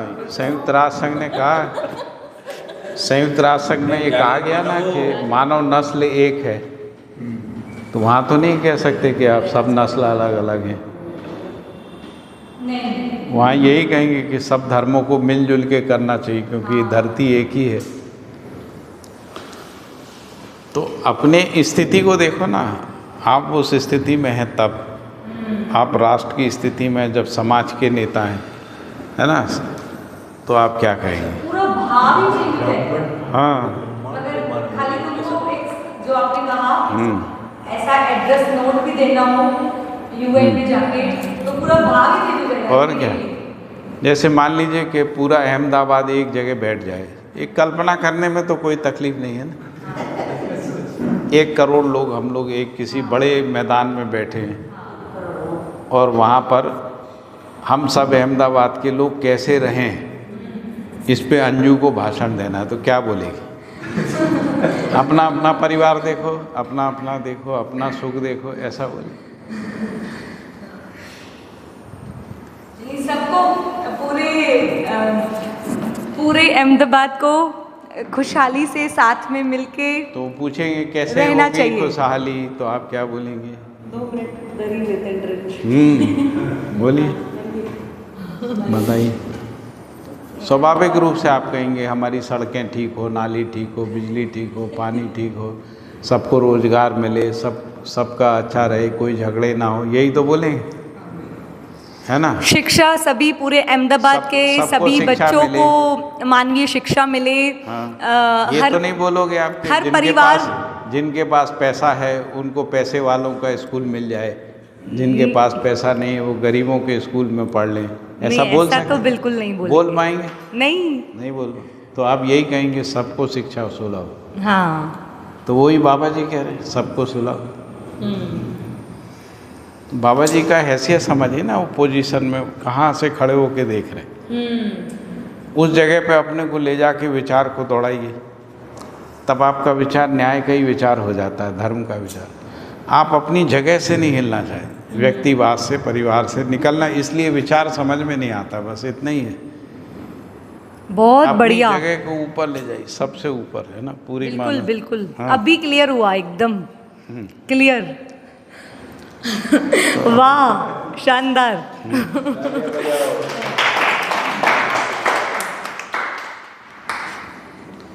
तो हम जो है वहीं खड़े रहते हमेशा। हमको लोग खींच के ले आते हैं परिवार में, हम वापस परिवार को वहाँ ले जाते हैं, है ना। तो बाबा जी देखिए, आप जो भी वाङ्मय लिखा सब जगह, वो कुछ भी बात होगी तो अस्तित्व से अस्तित्व वहीं ले जाते।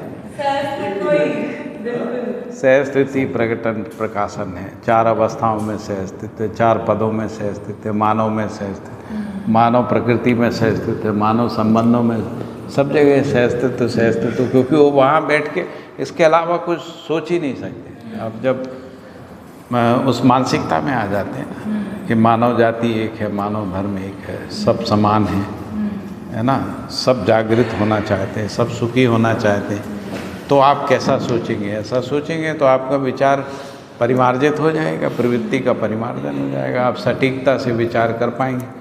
अभी हम अपनी फसावट से विचार को देखना चाहते हैं, तो इसलिए नहीं देख पाते।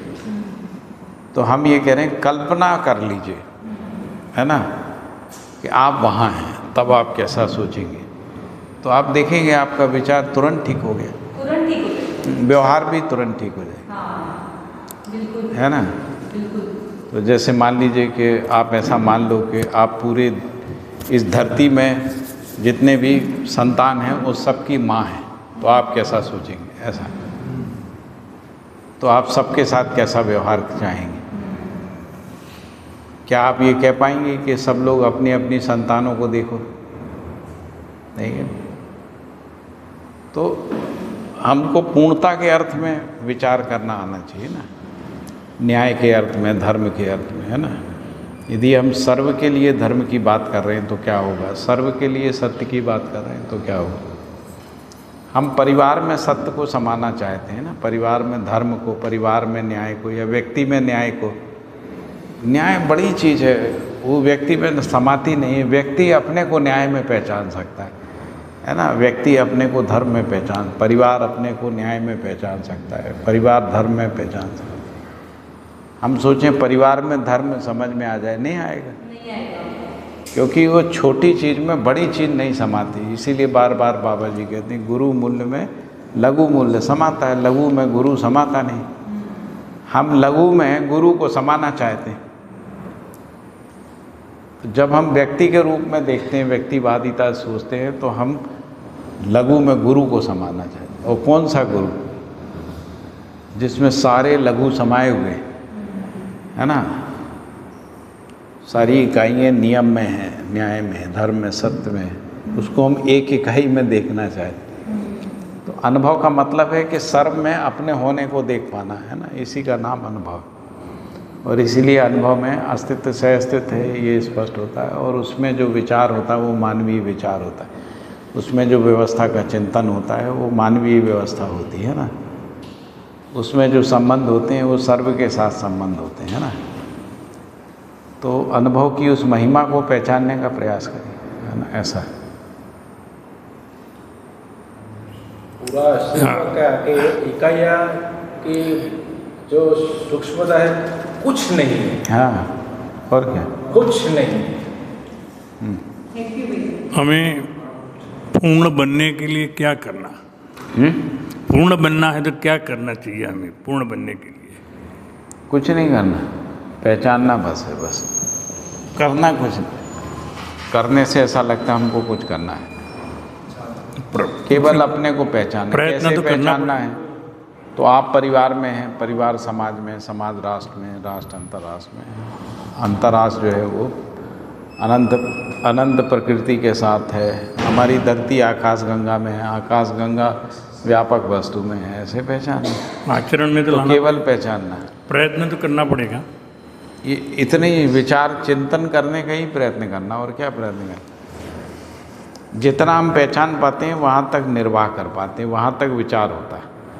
यदि आप परिवार तक अपने होने को पहचानते हैं तो परिवार तक विचार है, समाज तक होने को पहचानते हैं समाज तक, राष्ट्र तक होता है तो राष्ट्र तक विचार, मानव जाति तक होता है तो मानव जाति तक विचार को पहचान पाते हैं।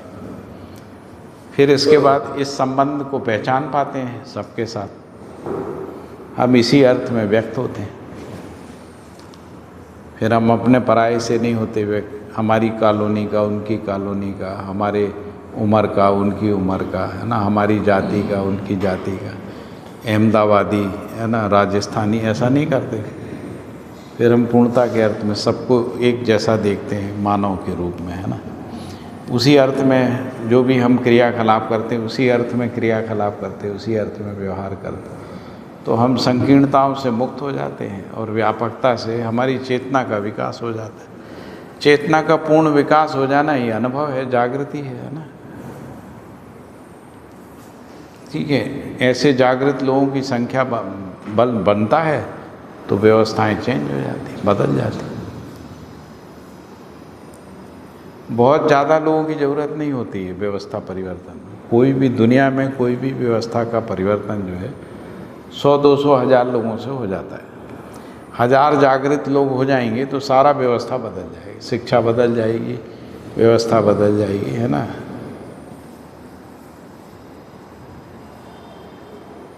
जैसे विज्ञान को पूरी मानव जाति में कितने लोगों ने लाया होगा? ज़्यादा से ज़्यादा 1000-2000 लोगों ने, बाकी तो अपने आप आ जाता है। फिर पूरी मानव जाति उसी से तंत्रित हो जाती। प्रजातंत्र पे जिन लोगों ने शोध किया होगा कितने लोग होंगे? मुश्किल से 50 लोग होंगे, अगर आप प्लेटो से सोचें, है ना। तो कितने लोग होंगे जिन्होंने प्रजातंत्र के लिए बात की, है ना। रिपब्लिक से शुरू हुआ पश्चिम में, हमारे यहाँ भी लक्ष्मी गणराज्य और उससे पहले से थोड़ा सा, तो थोड़े से लोग थे जिन्होंने किया। वो इस सूत्र आते आते आज पूरी धरती में हो गए। अब बाकी लोग प्रजातंत्र से तंत्रित हो गए, वैसे ही जागृति से तंत्रित हो जाएंगे। जैसे मान लीजिए शिक्षा जागृति से तंत्रित हो जाती है तो पूरा मासेस के मासेस में मानसिकता आ जाएगी। शिक्षा को, जैसे हिंदुस्तान की शिक्षा को यदि हमको मानवीय शिक्षा बनाना है तो कितने लोग इसमें काम करें? 100 लोग काम करें तो पूरी शिक्षा बदल जाएगी। कोई बहुत बड़ा काम थोड़ी है, इसके लिए कोई आंदोलन की ज़रूरत नहीं है। केवल अपने अंदर समाधान को पहचानना, उसके स्रोत बनना, है ना, उसकी आवश्यकता ऐसा है, तो वो हो जाता है। और उसमें भी बहुत अधिक श्रम नहीं, केवल चेतना के विकास को पहचानना। जैसे मैंने एक उदाहरण दिया, अपने को उस जगह पर रख के सोचना, है ना। जैसे कोई गांव बड़ा लगता है, पहाड़ पे से देखते हैं छोटा दिखता है ना। ऊपर से देखेंगे तो सैकड़ों गांव एक साथ देख सकते हैं आप, है ना। तो वैसे ही पूरी मानव जाति के शीर्ष पे जाके देखना, सबको देखना, सबके साथ संबंध को देखना, व्यवहार को देखना, सब में संस्कृति को देखना, सभ्यता को देखना, है ना। हमारा गुरु जो बोलते थे, पूरा अस्तित्व में पृथ्वी डॉट्स।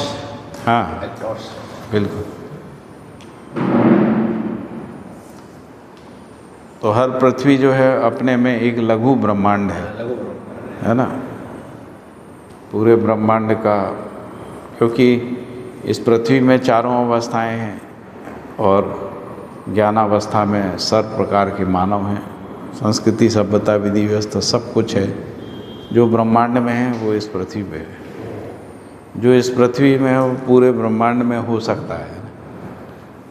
पृथ्वी जैसे और भी ग्रह गोल नक्षत्र हो सकते हैं। चांस पृथ्वी पर है ज़्यादा, अवसर ज़्यादा ये देखने का, समझने का, क्योंकि ये समृद्ध है ना, चारों अवस्थाओं से समृद्ध हो गई, इसलिए यहाँ पे संभावना ज़्यादा है।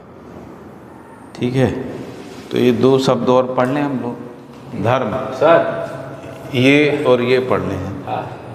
मेरे में थोड़ा एक विचार है, संबंध के आगे मूल संबंध लिखने का भावना परक हुआ।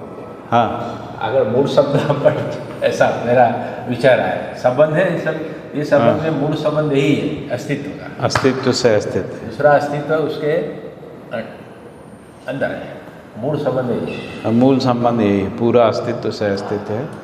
से अस्तित्व में ही सब अनंत पृथ्वियाँ हैं, है ना।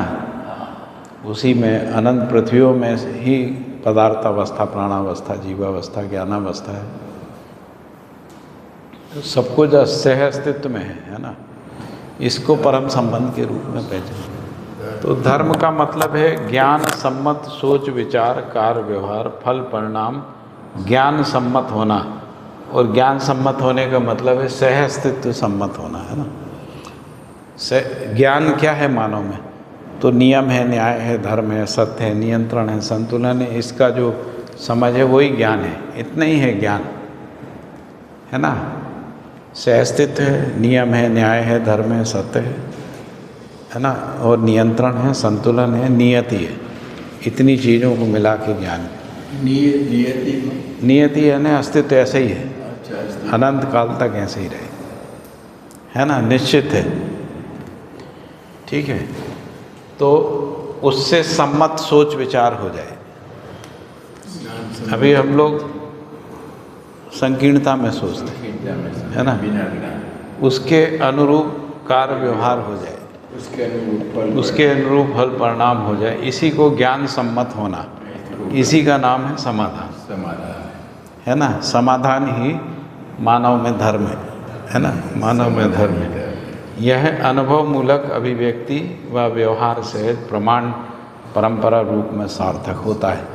यानी ये जो समाधान है वो अनुभव मूलक अभिव्यक्ति के रूप में व्यक्ति, परिवार, समाज, राष्ट्र, अंतर्राष्ट्र में अभिव्यक्त होता है, और व्यवहार सहित प्रमाण के रूप में, यानी न्यायपूर्ण व्यवहार के रूप में इसको कह रहे हैं कि ये धर्म है।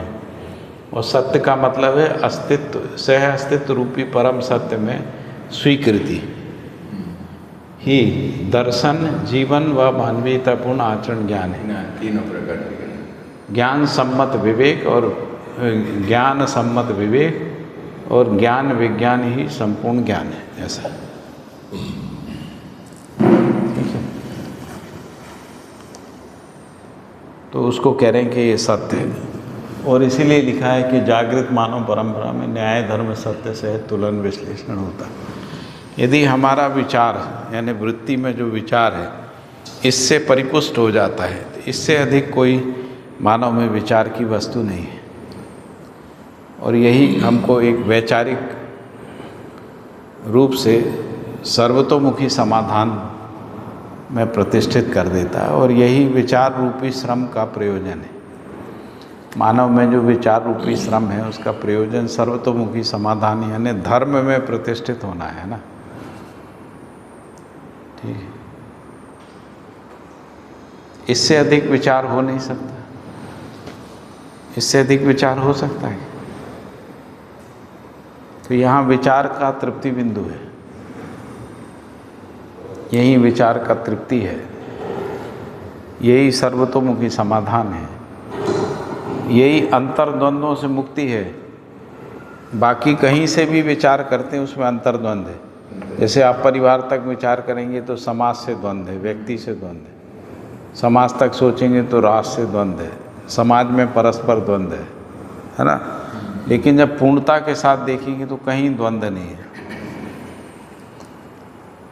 तो पूर्णता के अर्थ में समाज कैसा हो, मानव जाति कैसी हो, परिवार कैसा हो, व्यक्ति कैसा हो, है ना।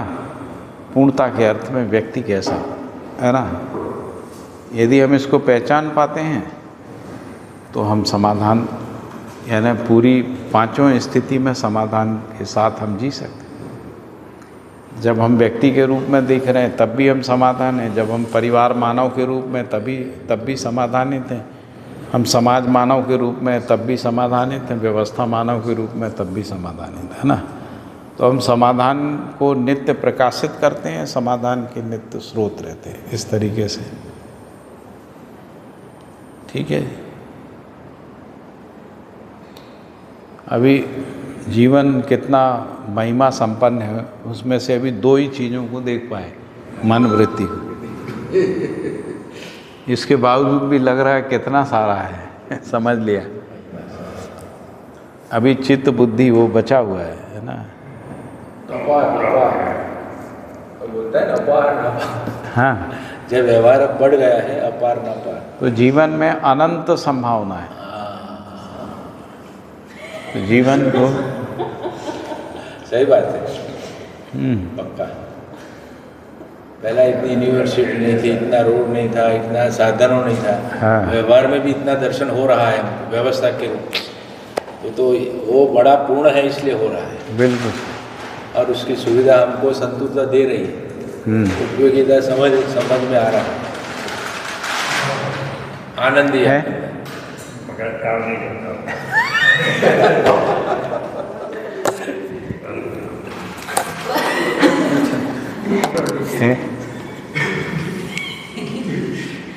लेकिन क्या था, अभी आप पूछ रहे थे ना पूर्ण, वो पापा बोलते कि पूर्णता के अर्थ में जिज्ञासा आपको मन कितनी है लगता है? 70 साल पूर्ण तो होने की इच्छा है। नहीं, मतलब मैं पूछ रही हूँ बस ऐसे जानने के लिए। 68 साल।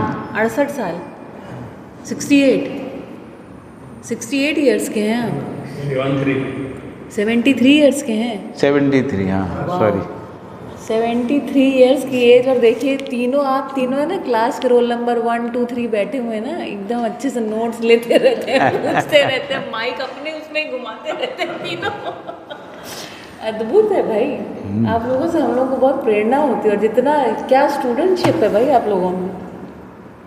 ये भैया को पूछो, हमने गाजियाबाद में कैसे शिविर किया था, जो थे पूरा स्टूडेंट के रूप में। ये तो हमको मिले तो सोने में नहीं देते, जब बराबर तो 24 घंटे उसको बराबर इसमें क्या होता है, इसमें भैया ये होता है, कोई बात नहीं अभी समझ में। इसमें क्या होता है कि पहली बार मैंने नवंबर 2023 से, इसके पहले तो जीवन विद्या परिचय नाम नहीं सुना था, मध्यस्थ दर्शन का नाम नहीं सुना था, तो पहले शिविर किया तो उस समय उसके बाद वो हाँ ऐसा लगा कि नहीं ठीक है। लेकिन ठीक होने के बाद मैंने उसमें लगा कि भाई वीडियो सुनो, सब कुछ किया। 4 दिन में वहाँ 60 सत्र शिविर किया और आगे जाने लगा। थोड़ी थोड़ी दिक्कत होने लगी, परिभाषा समझ में नहीं आती, लेकिन अगर हमारा उसमें जो मन लगा रहेगा ना तो पूरा जो ये अस्तित्व है हमें मदद करेगा। तो देखो हमें सुनील भाई मिल गए, कभी तो ये भाई साहब मिल गए, नागराज जी के 50 वीडियो सुना। इसमें क्या होता है, अकेले जितना भी सुनो, अकेले जितना भी शिविर करो, लेकिन ये इसी में क्या होता है कि शब्द की ध्वनि अभी सुनती है मिलेगी, लेकिन शब्द का अर्थ तक तो हम जाते नहीं हैं। तो अर्थ तक जाने के बाद अनुभव होगा नहीं, उसके बाद तो नहीं होगा। तो प्रयत्न तो करना ही पड़ेगा, छोड़ना तो नहीं, ये बात है। इधर क्या वातावरण मिल जाएगा ना, इंडिविजुअल प्रश्न आप पूछ सकते, वो वीडियो में नहीं पूछ सकते। वीडियो जो बोला है सुन लिया, हाँ, ये विशेषता है। जो हम लाइव में रहेंगे तो कुछ अच्छा हो, बड़ा हो, मिक्स वाला हो, वो सब चित्रंजन वाला हो, मनोरंजन वाला हो, फिर भी अच्छा लगेगा। तो वातावरण मिल रहा है, तो वाइब्रेशन निरंतरता का जो सुख का प्रभाव है वो निरंतर मान रहे, तुम मान रहे, तो ये वैल्यूज हमको मिल रही है अपने आप। स्पर्श से पृथ्वी जो कण है हमको डिजोल्व कर, हमारा डिजोल्व हो रहा है और आपका सप्रेस हो रहा है, वो बड़ी विशेषता है। हर जगह क्यों जाने का, सप्रेस नहीं संप्रेषित हो रहा अरे संप्रेस है। भाषा की लिमिटेशन है, कहना वही चाह रहे हैं। मेरा मर्म हो, समझ गए, तो इशारा काफी है। जो गोटा होता है, गोटा वहाँ बनता है, सुगंध इधर आती है। साला गोटा मिल गया, सुगंध तो आ गई। तो जैसे जागृत पुरुष के आसपास हम चलते फिरते हैं तो अपने आप धीरे धीरे बढ़ता है। वातावरण का बहुत बड़ा महत्व, बहुत इसमें भैया कि हर दिन हर बार तो हम शिविर में थोड़े जाएंगे। कल आप 3 दिनों के बाद हम घर पे जाएंगे तो वहाँ तो ज़्यादा रहेंगे। तो जब हम पढ़ेंगे, चिंतन करेंगे तो किसी भी प्रबोधक का फ़ोन नंबर तो है हमारे पास, उनको पूछ सकते हैं। हम कई बार पूछते हैं भाई साहब। नहीं ऐसा नहीं है, तो ऐसा थोड़ा ही है कि भाई ऐसे में ये तो ठीक है, ये बात है, मैं ये बात कह रहा हूँ, मैं ये कह रहा हूँ, लेकिन उसमें लगा रहना चाहिए। वो भी बात सही है। मैं ऐसा उससे ज़्यादा अपडेट कर रहा हूँ। मानो को मैंने गांधीनगर में ये बात दूसरे एक बहन ने मुझे बताया, वो मुझे पहचानते थे कि सुभाष भाई को बताओ, तो हमको बोल दिया। तो मैं चला गया, वहाँ बैठ गया। स्टार्टिंग तो जो लगनी होती है ना, तो मैं बैठ गया, फिर फॉर्म भी भर दिया, फिर इधर आया अग्रेशन में, फिर भी उपाध्याय भाई का वो भी भरा, फिर 7 दिन का भरा, ये भी भरा। हम हर जगह जाते हैं, कॉन्स्टेंट एंड कंटिन्यूस रहते हैं। कहीं भी जाऊँ मैं, उसको मैं छोड़ता नहीं हूँ। तो ये लाई में बहुत मैं मानता हूँ, पढ़ने में मिलता है। जब ये मान लो कि सब आपने लिखा तो फिर तुरंत चित्रण ज़्यादा हो जाता है। वो आपका प्यास है ना, गहरी प्यास, पूरा समझ जाए हम। हाँ, पूरा समझ जाए तो उसका प्यास अच्छी तरह हम मजा लेंगे। सही है, सही। हाँ, पैनल डिस्कशन।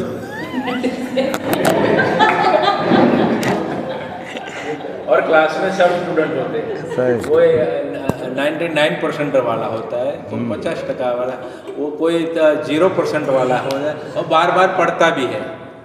वो इसमें बहुत दिक्कत नहीं होती, पर उसका जो लगाव है वो काम कर जाएगा। वो जो 90 वाला पीछे हो सकता है और 0 वाला आगे निकलता है, ये बना हुआ प्रश्न है। इसमें हमारा स्वामी जी बोलते हैं कॉन्स्टेंट एंड कंटिन्यूसली रखने पड़ेगी। जो कल आता है, जो कंटिन्यूस है, तो जूना वाला से भी आगे बढ़ जाएगा। सही। आपने अभी तक हमारा स्वामी बोला, अपना तो छोड़े ही नहीं। ये बात है। कोई बात नहीं, यदि वो ये पूरा स्वास्थ्य यदि वो जागृति के अर्थ में, तो क्यों छोड़ना है, पकड़ के रहे। नहीं, बोलना तो पड़ेगा, संवाद तो करना पड़ेगा कि किस तरह मैं था, तो वो तो बोलना ही पड़ेगा। कई बार ऐसा होता है, स्वामी जी ने बोला। हाँ, तो बोला है ना, सच बोला है। देखिए, नागराज जी ने बोला है, ये बात हो रही है, गलत बिल्कुल नहीं मानना। तो ये संवाद हो रहा है, ऐसा कभी गलत नहीं मानना है।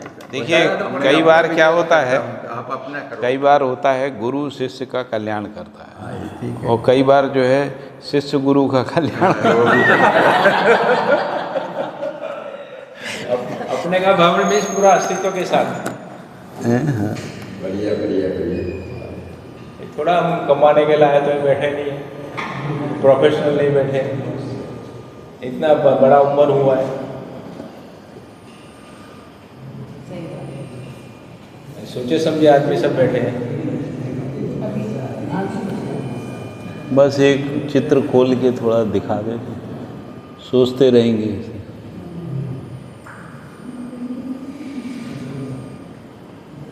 मानो वो सजान स्वामी वचनाउट तो बोल रहा है कृष्ण, तो बात मैंने बताई, जो है तो है, और नया कुछ नहीं बोला। तो एक ये आगे का चित्त का है, इसको एक बार पढ़ लेते हैं, टाइम भी हो रहा है थोड़ी देर में। तो इसमें लिखा है, जागृत मानव परंपरा अनुभव मूलक विधि से चिंतन के आधार पे चित्रण होता है। अभी क्या होता है, केवल चित्रण होता है। अनुभव मूलक विधि से चिंतन के आधार पे चित्रण होता है। ये दोनों में मूल अंतर है ना। जैसे हम आस्वादन प्रधान चयन होता है ना मन में, जब हम शरीर मूलक प्रणाली से देखते हैं, तो जब आस्वादन के आधार पे चयन होता है, तो वृत्ति में प्रिय हित लाभ के आधार पे तुलन होता है। उसको शरीर मूलक विधि से तुलन बोला है ना। और चित्रण कैसा होता है, चित्रण होता है उसका उसी अनुसार। हाँ, सुविधा संग्रह का चित्रण, प्रिय हित लाभ का चित्रण, भय आस्था प्रलोभन का चित्रण, 4 विषयों का चित्रण है ना, उसके आधार पे शासन का चित्रण, ये सब होता है। उसके प्रमाण में क्या होता है? तो युद्ध है, द्वेष है, अहंकार है, द्रोह विद्रोह है, ये सब समाज में चित्रण हो।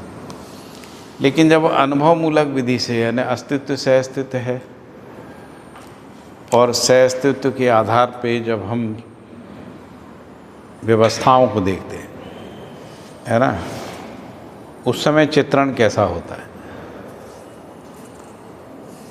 तो ये दो अलग अलग अंतर, इससे हम अंतर को समझ सकते हैं।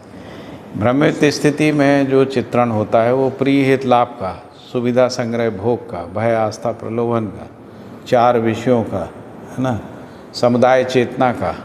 समुदाय चेतना में नस्ल का चित्रण, रंग का चित्रण, है ना, धर्म का चित्रण, जाति का चित्रण, है ना, वर्ग का चित्रण और भाषा का चित्रण, क्षेत्र का चित्रण, है ना, और मत पंथ का चित्रण, ये सब होता है भ्रमित स्थिति में, है ना।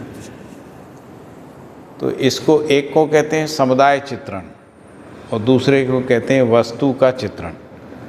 वस्तु के आधार पे चित्रण, प्रिय हित लाभ वस्तु के आधार पे, है ना, सुविधा संग्रह भोग वस्तु के आधार पे, भय आस्था प्रलोभन भी वस्तु के आधार पे। जैसे प्रलोभन क्या है? स्वर्ग में इंद्रिय सुख मिलेगा, वस्तु का ही चित्रण है ना,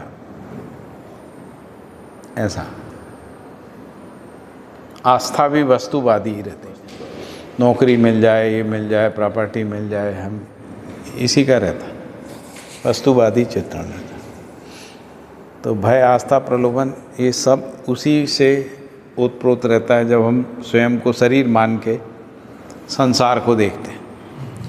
लेकिन जब हम अनुभव की स्थिति से संसार को देखते हैं ना, तब हमारे अंदर चित्रण क्या होगा?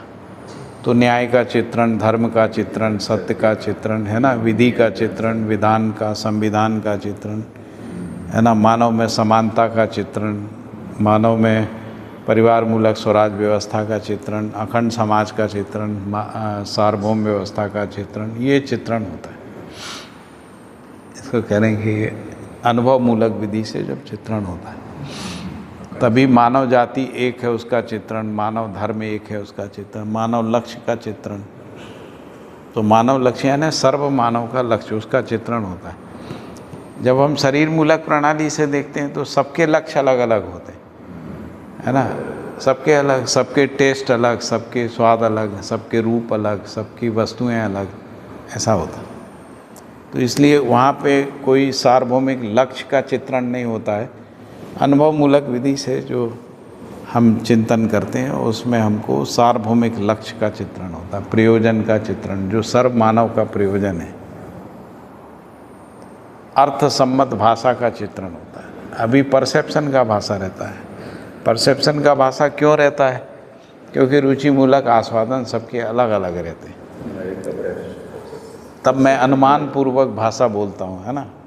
अनुभव का भाषा एक ही होता है, क्योंकि अनुभव में वस्तु एक है, अस्तित्व में सब वस्तुएं सबके लिए एक जैसी हैं, है ना। इसलिए सार्वभौमिक भाषा का चित्रण होता है, उसी को श्रुति कहते हैं।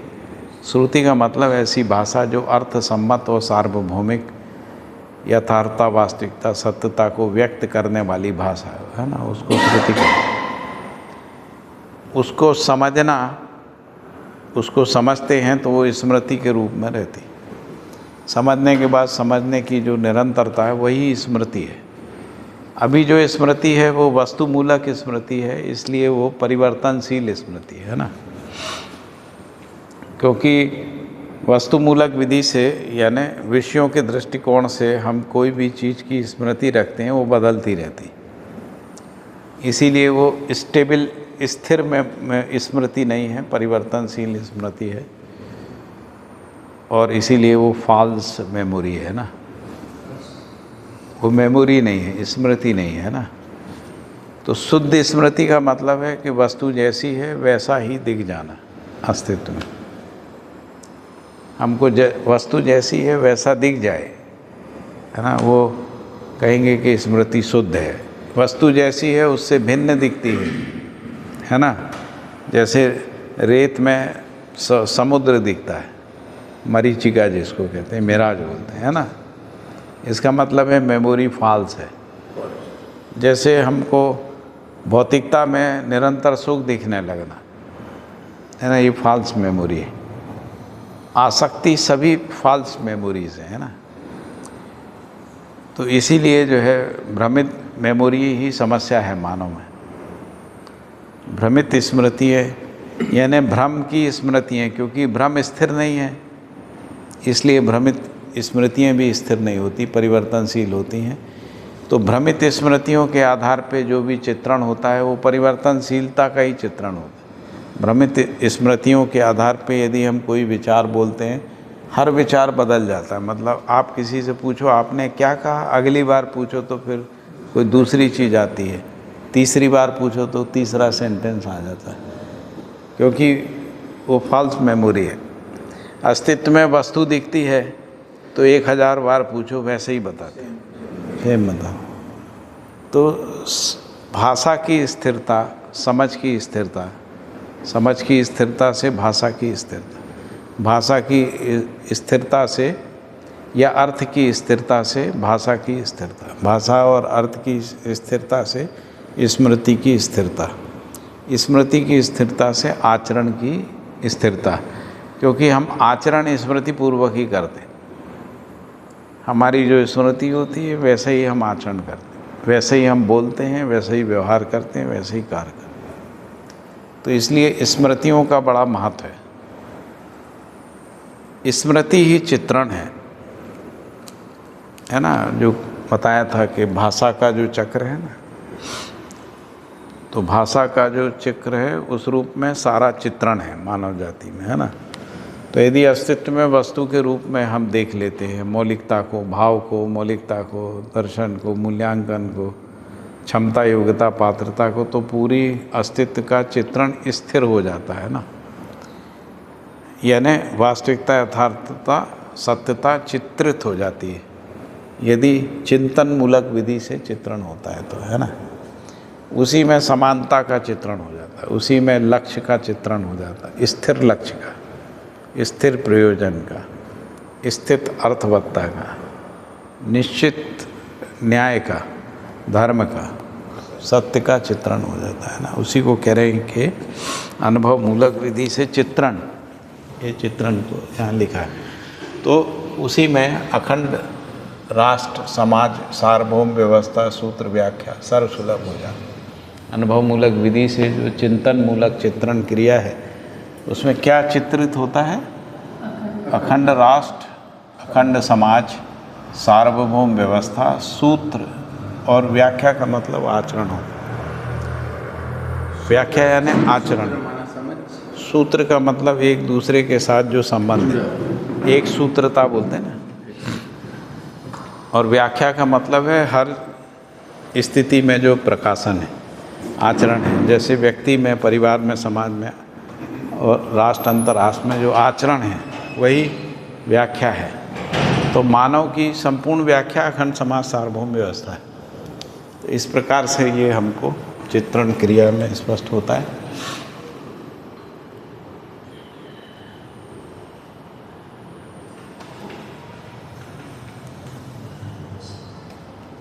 तो चिंतन किसका होता है? तो लिखा है कि चिंतन जो है वो न्याय, धर्म, सत्य, नियम, नियंत्रण, संतुलन का, इसी का चिंतन होता है। क्योंकि इसका चित्र नहीं होता है, नियम का कोई चित्र नहीं है ना, आकार प्रकार ये नहीं होता है, न्याय का आकार प्रकार नहीं होता है।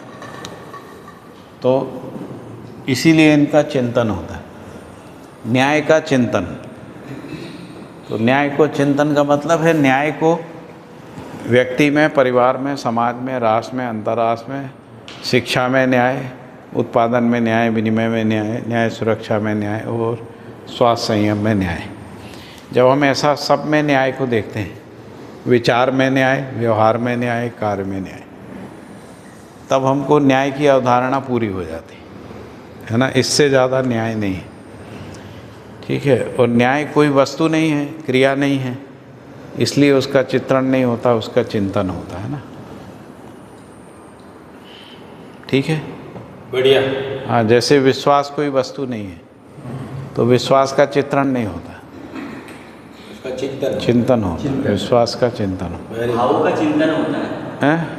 भाव का चिंतन होता है, हाँ, मूल्यों का चिंतन होता है। भाव क्या होता है? मूल्य बोले, मूल्य। मूल्य मैंने भाव, हम्म, ये सब बताए, ये संतुलन सबका चिंतन होता है। हाँ, इसी प्रकार से धर्म का चित्रण होता है। तो न्याय का चिंतन का मतलब है मानव से संबंधों में प्रमाण और संबंधों का पहचान, मूल्यों का निर्वाह, मूल्यांकन, उभय तृप्ति, इस रूप में चिंतन होता है। धर्म का चिंतन का मतलब है मानव धर्म, जीवों का धर्म, प्राणावस्था का धर्म, पदार्थावस्था का धर्म, ये हमको चिंतन में स्पष्ट होता है। और सत्य कैसे स्पष्ट होता है? सत्ता में संप्रक्त जड़ चैतन्य प्रकृति के रूप में सत्य है। नियम आचरण त्वा सहित व्यवस्था रूप में नियम होता है ना, त्वा सहित व्यवस्था के रूप में है ना।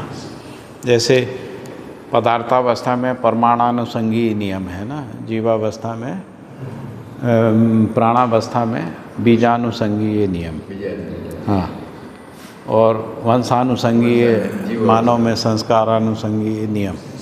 नियम से नियंत्रण होता है। नियम की परिभाषा ऐसा लिखा है कि क्रिया की नियंत्रण पृष्ठभूमि ही नियम है, तो जिससे क्रिया नियंत्रित होती है। पदार्थावस्था परमाणुनुसंगी विधि से नियंत्रित है,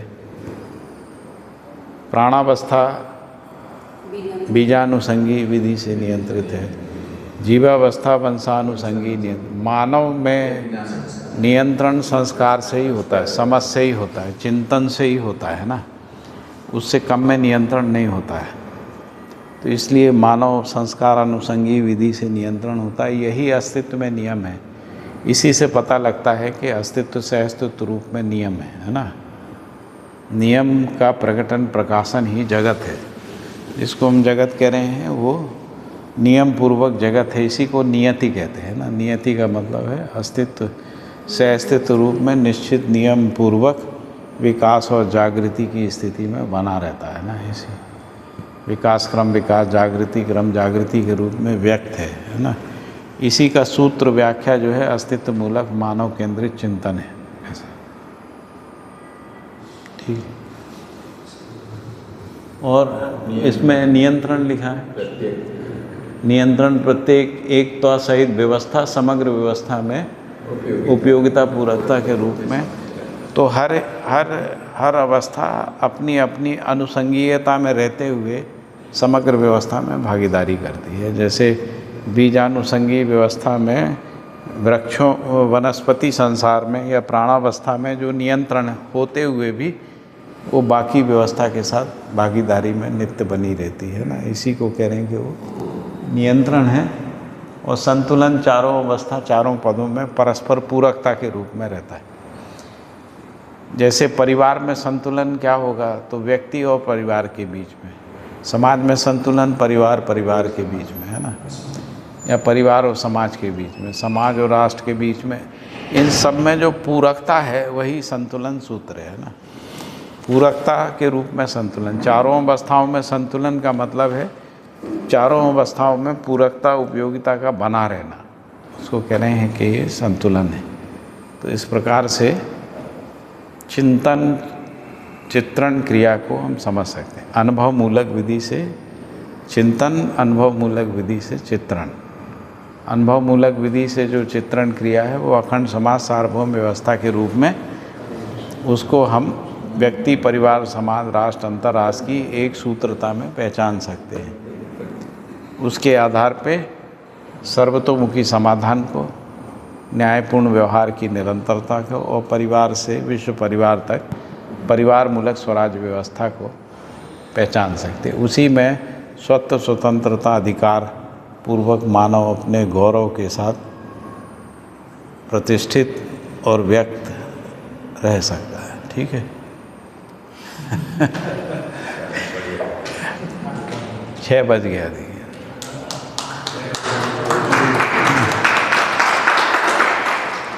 तो हमारी भाषा थोड़ा सा पकड़ने में थोड़ा सा है, लेकिन अभ्यास से आने लगी।